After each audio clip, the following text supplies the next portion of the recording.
වෙනකොට ජපානයේ තුලද බහුලව පවතින経営管理皆さん中村さんから見て経営管理のビザはどう見えてますか？もうちょっと緩和されるんじゃないかっていうのは、まあ、期待値はまだ少しは残っている。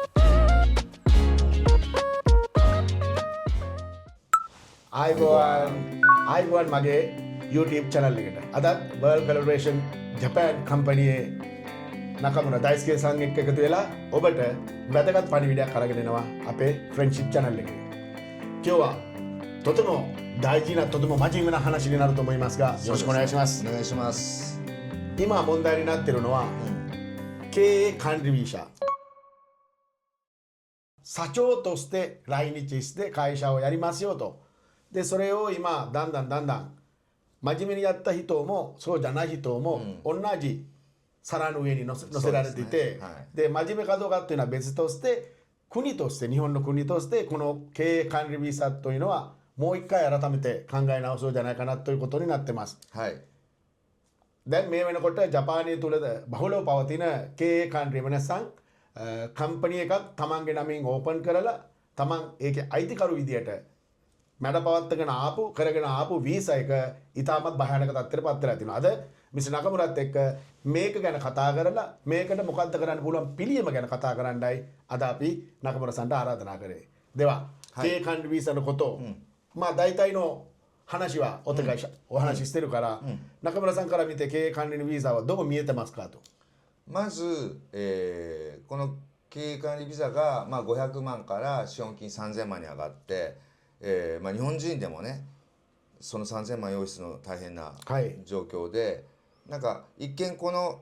経営管理ビザの施策が飲食店をこう日本から追い出すためにやってるっていうふうに勘違いしてる人多いと思うんですけど、それは全く本来の目的ではないっていうことをちょっと理解していただきたいですね。ඒ කියන්නේ සාමාන්‍යයෙන් අපි බලාපොරොත්තු වෙන්නේ මෙතෙක්කල් මේ ඉතිහාසෙම තිබ්බේ 500ක්. ඒ කියන්නේ කොළ 500ක තමයි ප්‍රාග්ධනයේ තිබ්බේ. ඒක 500 ඉඳන් 3000ක් 3000ට වෙනකම්. ඒක සාමාන්‍ය ජපන් ආයතනයකටත් ජපන් අපි වගේ කෙනෙකුටත් මේ රට ඇතුලේ ව්‍යාපාර කරන කෙනෙකුටත් කොළ 3000ක් සූදානම් කරලා ප්‍රාග්ධනයෙන් ව්‍යාපාරයක් පටලවා ගන්නවා කියන එක හරිම භයානකයි. ඒ වගේම හරිම අමාරුයි. නමුත් මේකෙන් වැඩිපුරම ජපානයේ තුල තියෙන්නේ නකමුර සංකේ වගේ ඉන්ෂුකුතෙන් කියලා කියන්නේ රෙස්ටෝරන්ට්, එතකොට බාස් ඔය වගේ පොඩි දේවල් තමයි මේ කොළ 500 පටන් අරගත්ත ව්‍යාපාරවල තියෙන්නේ. මේවා මේ රටින් පිට කරන්න නෙමෙයි මේක කරන්නේ. නමුත් මේක යම්කිසි සැලැස්මක් ඇති කළ යුතුයි කියන මත තමයි මේ කොළ 500 ඉඳන් කොළ 3000ට වැඩි කරලා මේ වගේ පොඩි සුළු ව්‍යාපාරවලට පවා බලපාමක් ඇති වෙන්න මේ නීතිය ගෙනල්ලා තියෙන්නේ. はい。日本政府の目的は、経営管理ビザを悪用して、日本の不動産を所得したり、そういう実態のないレストランをやってないのに日本に来ることと日本のまあ不動産とかね、あと日本のまあサービスを受けるためを目的にその悪用してる、まあ国々の人がいるっていうことを問題視して、この経営管理ビザの上げようというこれが本来の目的だってことをまず理解してもらいたいですね。ප්‍රධාන හේතුව මේකට වෙන්න හේතුව මම හිතන්නේ ඇත්තටම ව්‍යාපාරයක් කරගෙන ඉතාමත් සාර්ථකව ගත කරපු අයටත් ඒ නොවන ඒ මුවාවෙන් ඇවිත් කම්පැනියක් විවෘත කරගෙන කම්පැනිය විතරක් තියලා ඊට අමතරව වෙන දේවල් කරන, එහෙම නැත්නම් බිල්ඩින් වගේ දේවල් අරගෙන ඒවට කුලියට දෙන, ඒ වගේම මේකේ වැඩ කරනවා කියලා කුක් කෙනෙක් හැටියට සේවකයෙක් හැටියට වීසා එකක් හදලා මේ රට ඇතුළට ගෙනල්ලා ඒ කෙනාව නිදහස් කරලා වෙන තැනකට යවන එක මේක ව්‍යාපාරයක් වශයෙන් සෑහෙන කාලයක් කරපු නිසා මේක හරියටම දැනි ඒකට කිසිම පිළියමක් ගත්තේ නැත්තේ මේක හරියට සාර්ථකව කරගෙන යයි කියන බලාපොරොත්තු. නමුත් ඒ බලාපොරොත්තු එකක්වත් මේ පිටරටියෙන් කරේ නැහැ. අන්න ඒක නවත්තන්නයි තමයි ප්‍රධාන දේ. මේ කියන්නේ හොර විදියට කම්පැනියක් ඕපන් කරගෙන ඒ මුවාවෙන් වෙන ව්යාපාර කරන එක නවත්තන එක තමයි රජයේ ප්‍රධාන පරමාර්ථය. නැතුව කොළ 3000ක් කරා කියලා මේ හැම කෙනාටම කරදරයක් ඇති කරන්නේ නෙමෙයි. නමුත් මේ රට ඇතුළට දැන් තියෙන තත්ත්වය අනුව මේ නීතිය ගෙනා යුතුයි කියන එක මහ ජනතාවත් රජයත් නිතර පවසනවා. これ多分日本の国民もこれ感じていると思うんですよ。はい。もういたらところにポンポンともうお店ができたり、でその店が1週間2週間1ヶ月2ヶ月でなんかこいなくなったりね。まあやってるかやってないかというのはもう分からないし、店の存在はあるんだけど、それがちょっと動いてるかどうか分かんないですよっていうのはもうちやほうは耳には入ってるんですよ。だからこういうことは多分もうこんな大きな国でやっちゃいけないと、行われてはいけないというのは、まあ国民も政府も考えるのが当たり前だと僕も思いますよ。そもそも緩かった他の国に比べては緩かったんですけど、ただもう一点その昔からね、まあカビラさんは、まあ、日本国籍をお持ちですけど、真面目にレストランを日本の法律のルールに沿ってやってるレストランも今回同じ3000万に上げられるということに対しては、日本人からレストランを残してくれという署名活動も始まってるし、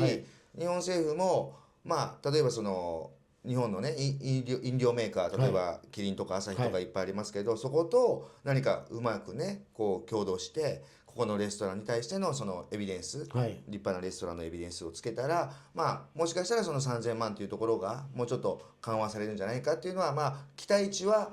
まだ少しは残っているっていうところですね。ඒ කියන්නේ දැනට පවතින රෙස්ටෝරන්ට් එහෙම නැත්නම් ව්‍යාපාර අතර ජපානයේ තුල ඇත්තටම මහ ජනතාවගේ ආදරය ලබාගෙන අහල පාලින්න අය ගොඩාක් සම්බන්ධකම් ඇති කරගෙන යන ව්‍යාපාරක් තියෙනවා. ඒවා ඇත්තටම කොළ 500න් පටන් ගත්තට ඉතාමත්ම අවංකව මේ සමාජය තුළ මේ රට තුළ නීතිය හරියට පිළිපදමින් ටැක්සස් ගෙවමින් හරියට යන ව්‍යාපාරක් තියෙනවා. ඒක නිසා මේ වගේ ව්‍යාපාර වලට එකපාරට කොළ 3000ක් කියන එක ටිකක් අමාරු කාර්යයක් වෙනවා. ඒ වෙනුවට ඔවුන් ගනුදෙනු කරන කිරින් කියන කම්පැනි තියෙනවා. ඒ කියන්නේ බියර් සපයන ඒ වගේ ආයතන විශාල ආයතන මේ ව්‍යාපාරය ඇත්තටම ජපානය තුළ තිබිය යුතුයි. මේ මගින් ජපානයේ සමාජයට පණිවිඩයක් දෙන්න පුළුවන්. ඒ රට පිළිබඳ දැනුමක් ලබා දෙන්න පුළුවන් කියන එක ඇත්තටම සමාජගත වෙලා තියෙන ව්‍යාපාර තියෙනවා නම් ඒවයි ආරක්ෂාවට යම් කිසි ශොමය කසිදෝ කියලා කියන්නේ මේ අපි ඔය එක එක අයගෙන් අනේ අපිට උදව් කරන්න මේකට අත්සනක් කරලා කියලා ඒ වගේ එක එක තැන් වලට ගිහලා අත්සන් අරගෙන අපි මෙන්න මේ විදියට මේ ව්‍යාපාරය ඉතාමත්ම සාර්ථකව ජපන් සමාජයත් එක්ක ගනුදෙනු කරගෙන යනවා කියන එක ඔප්පු කරොත් සමහර විට ඒ ගැන සලකා බැලීමක් ඉදිරියට තියෙයිද කියන එක විශ්වාස කරන්න පුළුවන්. නමුත් ඒක පිළිබඳ ලොකු その署名活動などはもう絶対というのは言い切れないので、まあそこはそうですけど、あり得るかもしれないという可能性ですね。要は愛されてる飲食店がねなくなったら困るのは日本なので、そこはもう日本に投資していただきたいって必ずみんな思っているところなんで、まあ、トラブルのないルールに沿っているところに対しての、まあ、緩和みたいなことは、まあ期待しててもいいのかなと私は個人的には思ってます。සමහර විට ඒ වගේ දෙයක් ජපාන් සමාජයේ විසින් ඇත්තටම මේ ආයතනය මෙතන තියෙන්න ඕනේ, මේ ව්‍යාපාරය මෙතන තියෙන්න ඕනේ, මේ කෑම එක අපි ආදරෙන් අවුරුදු ගාණක් කාපු කෑම එකක් ඒක නැති වෙනකොට අපිට කනගාටුවක් ඇති වෙන මේ වගේ දේවල් ජපාන් සමාජයේ විසින් ජපාන් රජයට ඉල්ලීමක් කළොත් සමහර විට සලකා බැලීමක් කරන්න ඉඩ තියෙවදෝ කියන සැකය නකමුරසන්ට තියෙනවා. නමුත් මේක ස්ථාවරව කියන්න බෑ. ඒක නිසා තමන් කරන ව්‍යාපාරය එකපාර අතාරින්න නැතුව ඒක පිළිබඳ විශ්වාසයෙන් වැඩ කරන්න, ඒ පිළිබඳ හොඳ සැලකිල්ලෙන් හොඳ විමසිල්ලෙන් ඉන්න කියලා තමයි කියන්නේ. 今経営管理 B さんの中で、我々は見えないところが少しありまして、まあ、中村さんが当たり前の日本人としてもう真面目にやってるというふうに受け入れてくださっているかもしれないんですが、実は